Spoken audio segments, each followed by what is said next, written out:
Last week, two African-American men were arrested in a downtown Philadelphia Starbucks. Amna Nawaz looks at how the Seattle-based coffee chain is struggling to address the resulting outcry on social media and elsewhere. And that outcry built to a crowd of protesters at that particular Starbucks today, unmoved by CEO Kevin Johnson's apologies and call for unconscious bias training for employees. All this after video of last Thursday's incident went viral. The clip shows police officers confronting two black men seated inside the Starbucks as they wait for a third guest. The store manager reportedly called police after the men asked to use the bathroom without buying anything first. Minutes of calm conversation follow. Police officers eventually handcuff both men and force them to leave. Starbucks' Kevin Johnson today called the arrests reprehensible, apologized to the men, and vowed to make sure this does not happen again.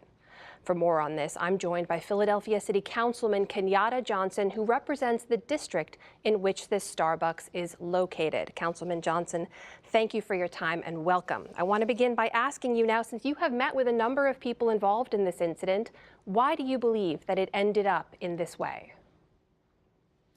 Well, you know, first and foremost, being the council person in the 2nd Councilmanic District, which is a very diverse district, but we also represent the Starbucks in my district.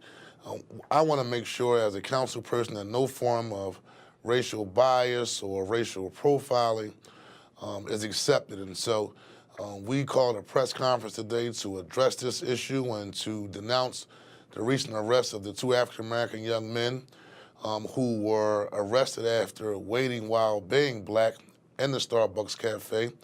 And as we move forward, we want to make sure that Starbucks have come up with a plan to specifically address the issue of diversity and inclusion, as well as addressing the issue of racial awareness when it comes to how their business operates. Councilman, you've now spoken to a number of people involved. You've seen a lot more than most of us who've only seen the video. Yes. Do you believe that these men were the victims of racial bias?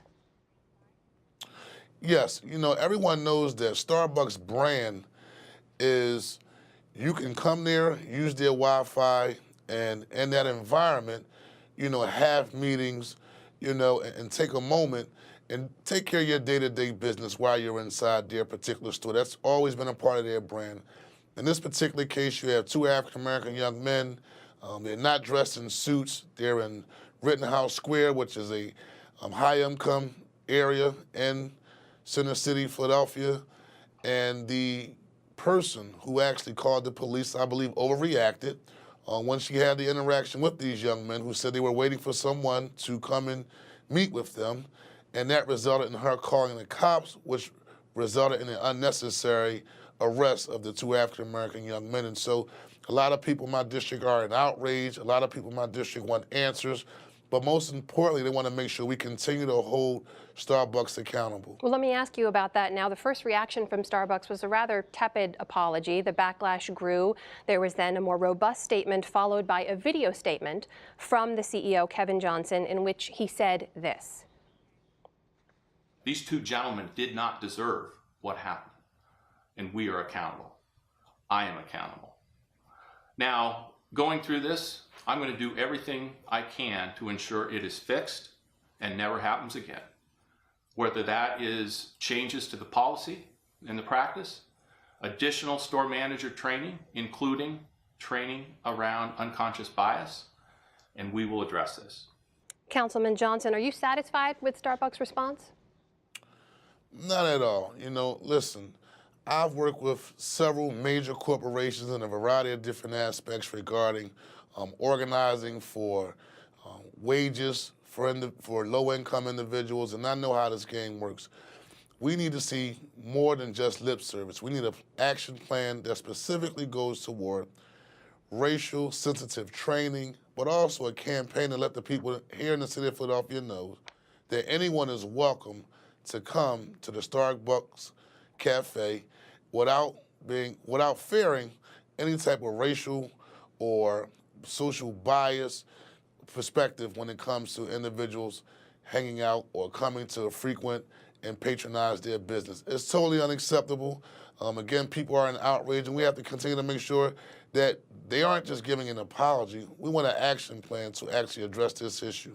You mentioned that the manager who had originally first called the police to the scene, she's now reportedly been removed from the store pending an investigation. Is that the standard to which you as councilman would hold other businesses in your district, that they should remove employees who exhibit any kind of racial bias?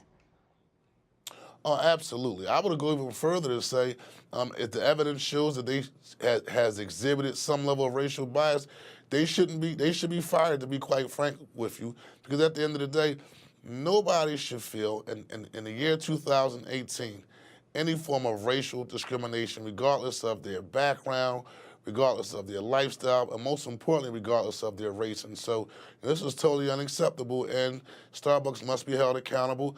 And beyond just issuing an apology, beyond just removing the young lady, we need to have an action plan to make sure there's racial sensitivity training for the employees.